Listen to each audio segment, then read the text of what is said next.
Uh, Assalamu alaikum. Today I would like to talk about a practical uh, session or an experiment. These kind of questions are for the IGCSE. It could appear in paper 6 kind of questions, and also for the A level paper 5, the practical paper or the practical alternative.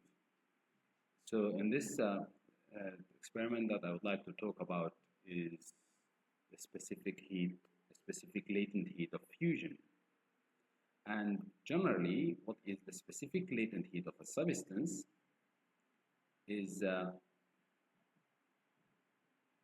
specific latent heat.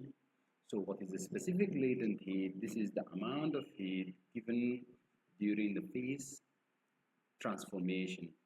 As you know, there are three phases of matter: liquids, solids, and gases.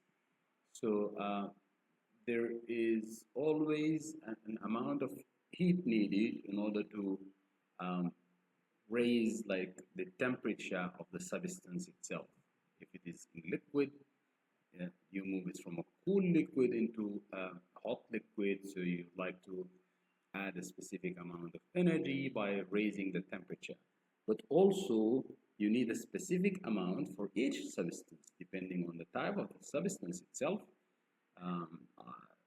By that I mean oil would have been different, would be definitely be different from water, would be different from iron, would be different from steel. In order to transfer or transform, let's say, 1 kg of a substance into other form, and this is called a specific latent heat. So there are specific latent heat of fusion, there is specific latent heat of vaporization, there are a specific latent heat of condensation, for example, which is the other way around of vaporization. So it should be almost the same. So this is the amount of energy given out by the substance or absorbed by the substance in order to make this transformation happening. How do you calculate this generally? It's through this formula. Q is equal to, this is the amount of heat energy, thermal energy, added or removed from the system, is equal to the mass that you would like to convert into other phase times the specific heat. If it is vaporization, I write IV. If it is fusion, I write IF, as in this example that we're taking here.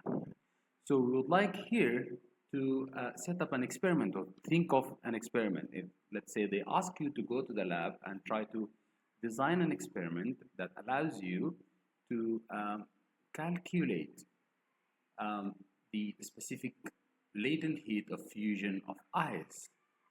And the first thing you think of is this equation. How do you get IF out of this?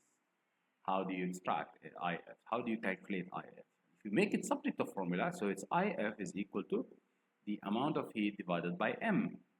So what I need to bring a substance, which is ice in this case. I add a certain amount of heat, which is Q, divided by the amount of mass, or how much mass has been transformed into liquid.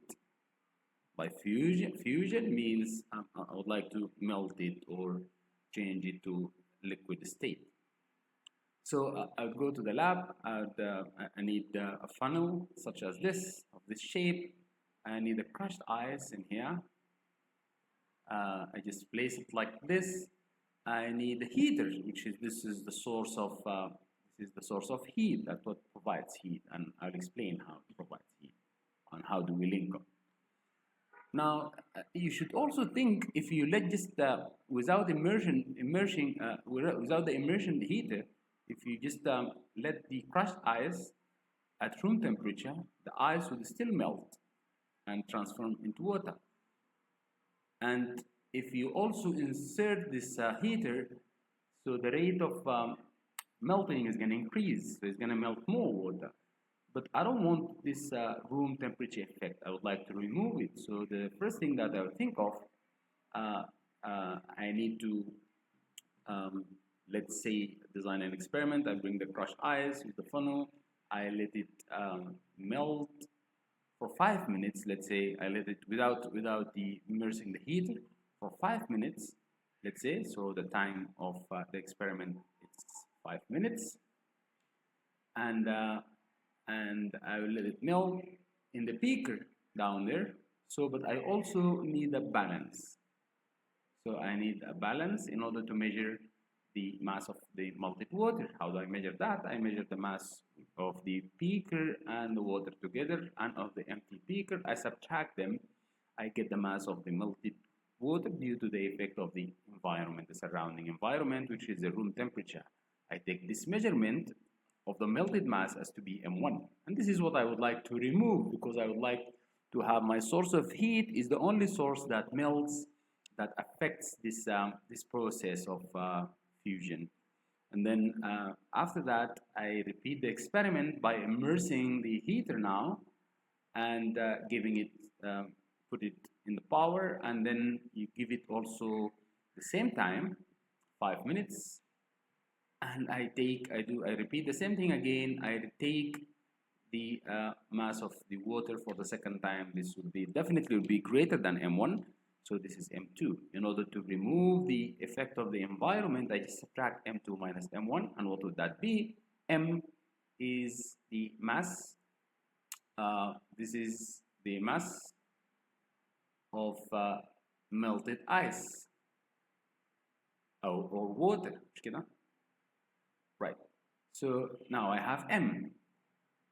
How do I get Q? Q, most of these devices are usually given with the power supply voltage and how current it could give maximum, from which each device will have its power, or in other words, its current and its voltage.